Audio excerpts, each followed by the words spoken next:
بسم اللہ الرحمن الرحیم۔ علم الفقہ کی ہم سٹڈی کر رہے تھے، جس میں ہم سوشل سائنسز سے متعلق جتنے فقہی سوالات تھے اس کی پچھلے لیکچرز میں ہماری بات مکمل ہوئی تھی۔ تو آج ہم اکنامکس ٹرانزیکشن سے متعلق علم الفقہ کے اندر جو سوالات پیدا ہوتے ہیں، تو جو مشہور کامن جو کوشچنز ہیں، تو انہی کی کچھ ہم سٹڈیز کرتے ہیں، دیکھتے ہیں کہ اس میں فقہا نے کیا کیا ریسرچ کی تھی۔ ایگزامپل کے طور پر کچھ اکنامک ٹرانزیکشنز کے سوالات آپ کی برین سٹارمنگ کے لیے عرض کرتا ہوں۔ مثلاً آپ نے اگر علم الفقہ کی آپ نے کچھ بکس پڑھی ہوں، آپ سے کوئی 100 سال پہلے کی بکس آپ نے اگر پڑھی ہوں، تو یہ آپ کو ڈسکشن نظر آئے گی کہ یہ پیپر کرنسی یہ کیا جائز ہے یا نہیں ہے، اور یہ جو نوٹس یہ جو آپ کی کرنسی کے ہوتے ہیں، اس کی شرعی حیثیت کیا ہے، تو اس میں آپ نے کہیں دیکھا ہوگا اس کے اندر۔ پھر اسی طرح انعامی بانڈز جائز ہیں یا نہیں ہیں، یہ آپ کے ذہن میں سوال ہوگا، تو اس پہ آپ ذرا خود ذہنی طور پر سوچئے، اور پھر ڈیٹیل میں آپ کے خدمت میں عرض کرتا ہوں کہ فقہا کی ریسرچ اس میں کیا ہے۔ اسی طرح کاپی رائٹس، آج کل انٹلیکچوئل پراپرٹی رائٹس یہ کیا جائز ہیں، اور اگر جائز ہیں تو پھر اس میں زکوٰۃ کی صورت کیا ہوگی۔ کیا ان رائٹس کی کوئی خرید و فروخت ہو سکتی ہے یا نہیں ہو سکتی، اس میں فقہا نے کیا ریسرچ کی اور انہوں نے کیا فرمایا۔ آپ کو علم الفقہ میں یہ لفظ ربا النسیہ اور ربا الفضل کے الفاظ آپ نے سنے ہوں گے، تو اس میں کیا فرق ہے؟ چلے مختصراً میں بھی عرض کر دیتا ہوں۔ ربا النساء تو وہ سود ہے کہ جو انٹرسٹ ہے، کہ جو آپ کسی سے قرض آپ اگر لیتے ہیں تو پھر اب اگلا کہتا ہے کہ جناب آپ یہ رقم بھی دیں واپس، اور پلس ایڈیشنل اتنی رقم اور دیں، تو اس کو آپ سود یا انٹرسٹ یا ربا عربی میں آپ کہتے ہیں، تو یہ ربا النسیہ ہے۔ ربا الفضل ایک دوسری قسم کی ایک ٹرانزیکشنز ہوتی ہیں، کہ مثال کے طور پر ایک آدمی کو چاول ہے اس کے ہاتھ میں، تو 1 کلو ہے، تو وہ دوسرے کو دیتا ہے اور اس سے 2 کلو چاول لے لیتا ہے۔ اچھا، یہ کریڈٹ کی کوئی ٹرانزیکشن نہیں، بلکہ کیش میں ہی چلتا اسی وقت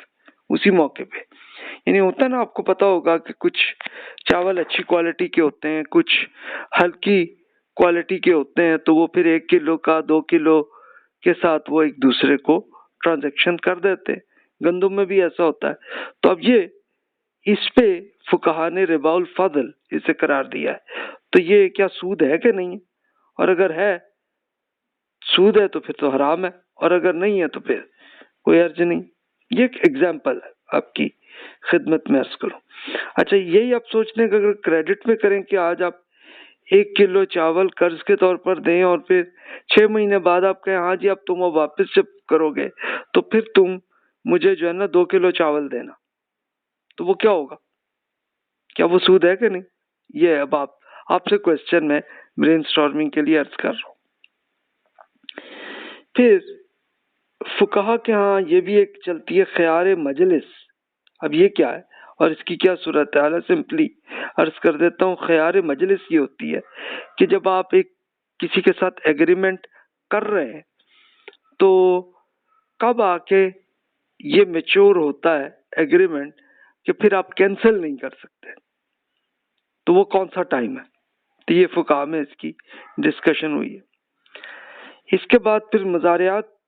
سے متعلق یہ آتے ہیں کہ کیا چیز اس میں غلط ہے، کیا درست ہے۔ مزارعات کیا ہوتی ہے کہ ایک تو ہے نا کہ آپ کی اپنی زمین ہے، آپ کا اپنا کھیت ہے، اپنا باغ ہے، آپ اس پہ کچھ کریں، وہ تو اس میں تو کوئی ایشو ہی نہیں ہے۔ لیکن اگر دوسرے آدمی سے کچھ کر رہے ہیں تو اس میں کیا درست اور کیا غلط ہے۔ پھر ایک یہ آپ نے اگر فقہ میں یا پھر اپنے لاء کے اندر آپ نے یہ سنا ہوگا کہ حق شفا، تو یہ کیا درست ہے کہ نہیں ہے۔ یہ اسپیشلی یہ ہوتا ہے کہ آپ کی یہ اسپیشلی ایگریکلچر میں یہ معاملہ چلتا ہے کہ جیسے آپ کی زمین ہے، آپ اپنی زمین کو بیچنے لگیں تو حق شفا یہ ہوتا ہے کہ جناب سب سے پہلے حق جو ہے آپ کے پڑوسی کو ہے کہ وہ آپ سے پرچیز کر لے گا زمین. تو بھی اس کی کیا کوئی دین میں کوئی حکم ہے یا نہیں ہے اس میں؟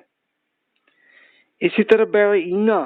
یہ آپ نے فقہ کی بکس میں پڑھا ہوگا، یہ کیا جائز ہے نہیں؟ اب یہ ہے کیا، یہ ایک لمبی ڈسکشن ہے، وہ آپ سے عرض کروں گا بھی. کیا نر جانور کو جنسی تعلق کے لیے کرائے پر دینا جائز ہے یا نہیں؟ آئیے اس پہ بھی ہم اسٹڈی کرتے ہیں، دیکھتے ہیں. مثال کے طور پر آپ نے سنا ہی ہوگا کہ ہوتا یہ ہے نا کہ مثال کے طور پر بھینس ہے آپ کی، اور بھینس کو ازدواجی تعلق کی ضرورت ہے، تو اب آپ کے پاس کوئی ایسا سانڈ ہے نہیں، اب کیا کریں؟ تو وہ پھر کسی کے پاس ہو سے کہتے بھائی یہ ذرا تم ازدواجی تعلق ان دونوں بھینس اور بھینسے کے ساتھ کر دیں، تو اگلا کہتا ہاں جی اس کا کرایہ دیں ہمیں. تو بھی یہ اب آپ ایتھیکلی خود بھی سوچ لیں کہ یہ کیا درست ہے یا نہیں، اور پھر ہم آگے علم الفقہ کے اندر بھی ہم دیکھتے ہیں. پھر ہیلہ شرعی، یا اپنے فقہائی کا خاص ایک ٹرمینالوجی ہے، تو وہ کیا جائز ہے نہیں، یعنی ایک ایسا طریقہ کہ جو حرام کام ہے تو اس سے بچنے کا کیا طریقہ ہے، اس کے لیے وہ کہتے ہیں فقہ. تو آئیے ہم دیکھتے ہیں، ایک بڑا انٹرسٹڈ قسم کے کیس سٹڈیز ہے. لیکن ایک بار پھر میں عرض کروں گا کہ آپ وہ اجتہاد، یعنی اجتہاد کیا ہوتی ہے کہ جس میں آپ ریسرچ کرتے ہیں کہ دین کا حکم کیا ہے، تو سب سے پہلے تو آپ یہ سوچ لیں کہ ایشو کیا ہے، کوئی دین کا ایشو ہے یا محض دنیاوی کوئی معاملہ ہی ہے کہ جس کا دین سے کوئی تعلق نہ ہو. اپنے تعصب کو بالکل چھوڑ دیں، اپنے بینیفٹ، اپنے مفادات کو چھوڑ دیجئے، چھوڑ کے پھر آپ اسٹڈی کریں تو پھر آپ بالکل درست ریسرچ پہ آ جائیں گے. پھر اس کے بعد قرآن مجید کا مطالعہ کریں. سنت متواترہ وہ ہیں کہ جو رسول اللہ صلی اللہ علیہ وسلم کے وہ ارشادات ہیں جو ہر ٹائم میں ہزاروں لاکھوں مسلمان سمجھتے ہیں، جسے اسے سنت متواترہ کہتے ہیں. تو بھی اس میں اگر کوئی حکم ہے وہاں پہ وہ تو دین کا حکم ہے، ٹھیک ہے. اور اگر نہیں ہے کچھ احادیث آپ کو مل جاتی ہیں تو اس کو پڑھ لیں کہ وہ اوتھینٹک احادیث ہیں کہ نہیں ہیں، اور اس میں اس کا مطلب کیا ہے، اس کو آپ سمجھ لیں تو پھر آپ ایک دینی حکم تک پہنچ جاتے ہیں. اچھا، اگر قرآن سنت حدیث میں نہیں ہے لیکن کچھ اسکالرز نے اس میں کوئی کام کیا تو انہوں نے کیا کیا ہے، کیا ریزنز انہوں نے بیان کیے ہیں، ان ریزنز کی بیسس پہ آپ خود انالیسس کریں گے کہ کس کی دلیل مضبوط ہے، تو پھر آپ یہ کرتے. تو اصل طریقہ یہ ہے. تو اسی طرح ہی میں آپ سے یہ عرض کروں گا انہی ٹرانزیکشنز پہ کہ آپ آئیں. آئیے ایک بڑا انٹرسٹڈ کیس اسٹڈی آپ کو وہ مل جائے گی، یہ پیپر کرنسی پہ. یہ آج کل کی بات تو نہیں ہے، یہ اب سے کوئی 100-200 سال پہلے کی بات ہے. اصل میں یہ تھا کہ جب یورپین کنٹریز کے لوگ وہ مسلم ممالک میں آئے تو انہوں نے یہ پیپر کرنسی وہاں پہ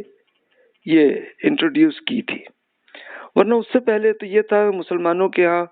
تو بس وہ سونا اور چاندی کے سکے ہوتے تھے نا، وہ بادشاہ بناتے ہوتے تھے، تو وہ بات تھی. تو اب اس وقت یہ سوال آیا کہ جناب یہ پیپر کرنسی کی کیا حیثیت ہے. تو جو قدیم روایتی فقہ ہیں جو اب سے 100-200 سال پرانے فقہ ہیں، تو وہ اس میں انہوں نے کہا کہ نہیں جناب، کرنسی جو ہے وہ تو سونا چاندی کے سکے ہی ہوتے ہیں جو دینار یا درم ہوتے ہیں. یعنی دینار وہ ہوتے جو سونے کے سکے تھے اور درم وہ تھے جو چاندی کے تھے. تو وہ کہتے ہیں یہ پیپر کرنسی کی کوئی حیثیت نہیں ہے، اس سے کوئی زکوٰۃ وغیرہ کچھ نہیں ہو سکتی.